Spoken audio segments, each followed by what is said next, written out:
धर्मनाथ बीज उत्सव निमित्ताने हा कीर्तनाचा महोत्सव आयोजित केलेला आहे। हो, प्रथम धर्मनाथ उत्सव, धर्मनाथ बीज उत्सव सर्वांना माहिती आहे, सर्वांना कथा पाठ आहे, तरी पण मी सांगतो धर्मनाथ बीज याचं महत्त्व नाथ संप्रदायामध्ये भरपूर आहे, नाथ पंथात भरपूर आहे। त्याची कथा अशी आहे, गुरु मच्छिंद्रनाथ, आता ऐका बघा, जास्त मी वेळ घेणार नाही, 5 मिनिटात तुम्हाला कथा सांगणार आणि अभंग शिरणार। गुरु मच्छिंद्रनाथ आणि गुरु गोरक्षनाथ मुक्काम करत करत करत प्रयागराजला पोहोचले। कुठं? प्रयागराजला। आणि तिथं एका गावामध्ये ते थांबले। गावामध्ये गेल्यानंतर प्रजा एकदम दुःखी होती। कशी होती? दुःखी होती असं बोलायचं। प्रजा एकदम शोकाकुळ अवस्थेत दुःखी होती। गुरु मच्छिंद्रनाथांनी प्रश्न विचारला त्यांना की तुम्ही एवढे दुःखी काय आहे बाबा? What is the problem? नक्की प्रॉब्लेम काय आहे मला सांगा तरी। तेव्हा ते प्रजा म्हणाले, आमचा राजा मृत्युमुखी पडला। आमचा राजा मृत्युमुखी पडला। राजा कोण? राजा त्रिविक्रम। राजा त्रिविक्रम मृत्युमुखी पडला आणि असा राजा पुढे होणे नाही की जो प्रजेचं पालन पोषण करतो, प्रजेला सांभाळतो, असा राजा पुन्हा होणे आमचं दुर्भाग्य की हा राजा मृत्युमुखी पडला। आणि हे ऐकल्यानंतर मच्छिंद्रनाथांना फार दुःख झालं। त्यांच्या मनात आलं की या राजाला जिवंत केलं पाहिजे।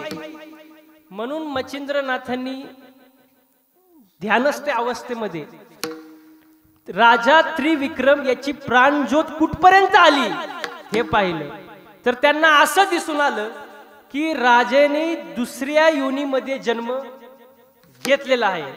आणि हे पाहिल्यानंतर मच्छिंद्रनाथांना खूप दुःख झालं, ते हतबल झाले। परंतु प्रजेची शोकाकुळ अवस्था, दुःखित अवस्था पाहून गोरक्षनाथांनी असं ठरवलं की जोपर्यंत मी या राजाला जिवंत करत नाही तोपर्यंत मी स्वस्थ बसणार नाही, आणि जर मी राजाला जिवंत करू शकलो नाही तर मी स्वतःला अग्नीच्या स्वाधीन करीन। कशाच्या? अग्नीच्या। म्हणजे थोडक्यात देहांत प्रायश्चित्त। पण गुरु मच्छिंद्रनाथांनी गोरक्षनाथाला सांगितलं की राजाने दुसऱ्या योनीमध्ये जन्म घेतलेला आहे, या मृत्यू लोकांमध्ये राजाला कोणीच जिवंत करू शकत नाही। हे ऐकल्याबरोबर गोरक्षनाथ अत्यंत दुःखित अवस्थेमध्ये पण शपथ घेतली होती, मी अग्नीच्या स्वाधीन स्वतःला करेल।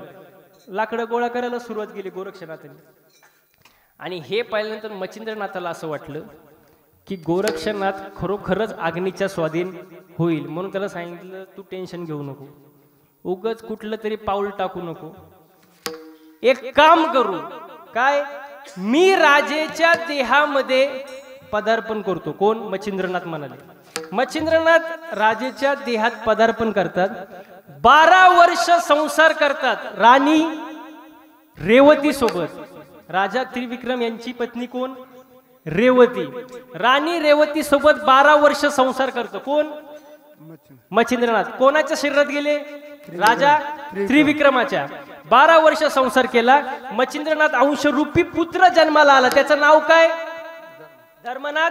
त्यांचं नाव धर्मनाथ पुत्राची प्राप्ती झाली। 12 वर्ष झाले, मच्छिंद्रनाथ पुन्हा त्यांच्या रूपात देहात आले। तो देह त्यांनी सोडला आणि मच्छिंद्रनाथांनी आशीर्वाद दिला धर्मनाथाला की 12 वर्ष झाल्यानंतर गोरक्षनाथ तुला अनुग्रह देतील। कोणाला?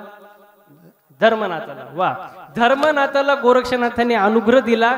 माघ शुद्ध द्वितीया या दिवशी गोरक्षनाथाला अनुग्रह दिला आणि गोरक्षनाथाने अनुग्रह दिल्यानंतर गोरक्षनाथाने आज्ञा दिली धर्मनाथाला, दरवर्षी धर्मनाथ बीज उत्सव साजरा झालाच पाहिजे। हो, धर्मनाथ बीज उत्सव साजरा झाला पाहिजे। आणि गोरक्षनाथांनी सांगितलं, जो मनुष्य त्याच्या शक्तीनुसार दरवर्षी धर्मनाथ बीज साजरा करेल त्याच्या आयुष्यामध्ये कधीच दुःख येणार नाही, त्याच्या आयुष्यात लक्ष्मी पदार्पण करेल, त्याचं आयुष्य सुखी झाल्याशिवाय राहणार नाही। असं धर्मनाथ बीज या उत्सवाची कथा आहे। आणि आता कीर्तनाला सुरुवात। विठ्ठल विठ्ठल विठ्ठल विठ्ठल।